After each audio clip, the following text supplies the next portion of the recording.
times have you set a goal to feel excited for a week just for it to fall apart, right? All the time. And trust me, I've been there, but goals don't fail because they're bad goals. Goals fail because we don't have a system in place. So let's fix that.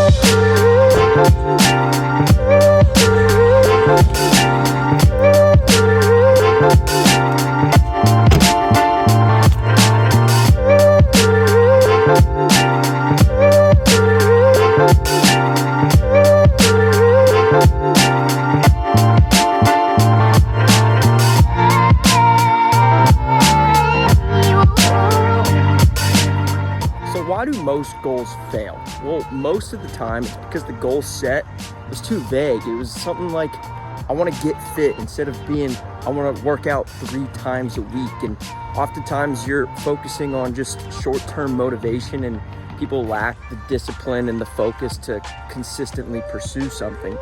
So to have a goal that you're going to reach, you got to have systems in place. So let's talk about that. So something that's like super basic, and you probably heard growing up. I know I did, and you hear it at work. I know I hear it at work, but the reason you hear it all the time is because it actually changes things. So setting SMART goals, right? Specific, measurable, attainable, realistic, and time bound. So something that you turn your goal into an action plan, steps, a process to follow. It changes your goal from a dream to a plan.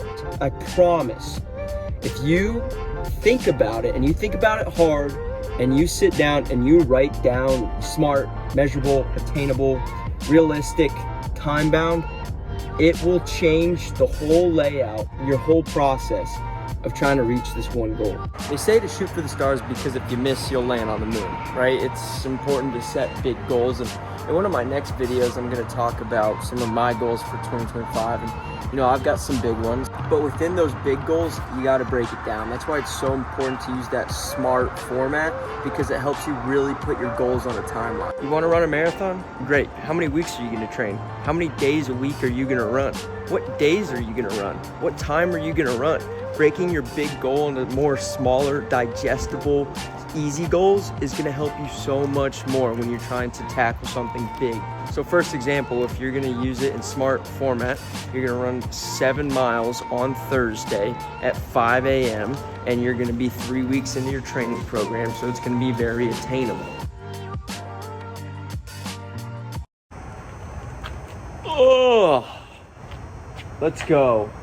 We've got our 10-mile long run of the week, which honestly, it's not much of a long run because most runs I do are about 8 miles at least anyways.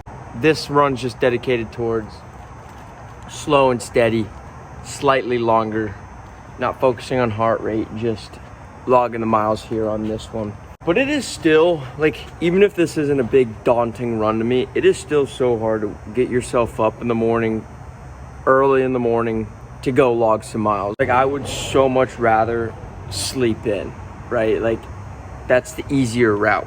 And when you first start a marathon program, when you first start dieting, when you first start lifting weights, when you first set a project, when you first set a goal, right? Your motivation is so high, but motivation is what gets you going. Discipline is what keeps you going. And this takes me back to all my rants about routine. Because if you can structure a routine around your goal, it makes it so much easier to have the discipline to continue through the days when energy's low, right? You structure a routine around this goal, and it therefore takes less brain power for you to create action.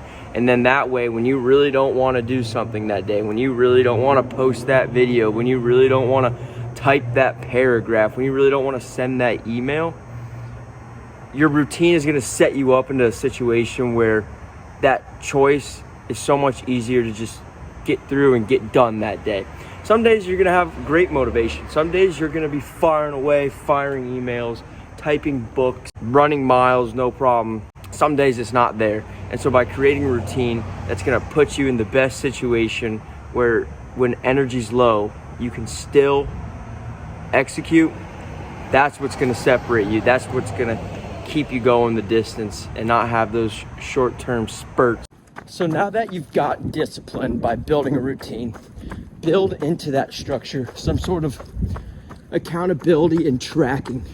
It's so inspiring and creates motivation when you're tracking and you can look back and see just how far you've came.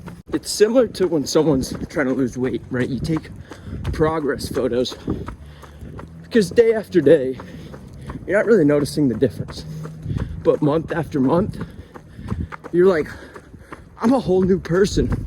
There's lots of great tools and resources out there that you can use. But me personally, I like the app Notion. I've got like my entire life on it. Every thought, everything from work, every dream, every goal, mapped out, filed away, written down into Notion. And it can be a super complicated tool if you want to dig in deep and learn how to do that. Or it can be just as simple as another notes app.